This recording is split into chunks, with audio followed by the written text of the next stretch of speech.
राधे राधे। आपका तड़कता भड़कता स्वागत है मेरी नई वीडियो में। आज हूँ मैं अपने बेस्ट फ्रेंड के साथ, जिससे कि मैं पूरे 7 महीने बाद मिल रही हूँ। इसलिए पहले मैंने अपना गोलगप्पा खाया और उसके बाद इसका भी खाया। दोनों ने मिलकर फिर अपना फेवरेट आइसक्रीम भी खाया।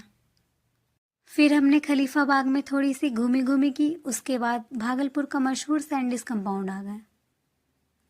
वहाँ हमने बहुत सारी बातें की, मस्ती की और द मोस्ट इम्पॉर्टेंट रील भी बनाया। हमें बिलीव ही नहीं हो रहा था कि हम महीनों से प्लान कर रहे थे इस दिन के लिए, और जब आज का ये दिन आया तो बस कुछ ही समय मिला हमें एक दूसरे के साथ।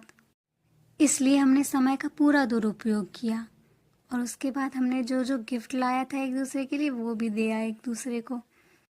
फिर बाहर निकल के हमने मस्त मोमो खाया, जो कि हमें कुछ ज़्यादा मस्त लगा नहीं।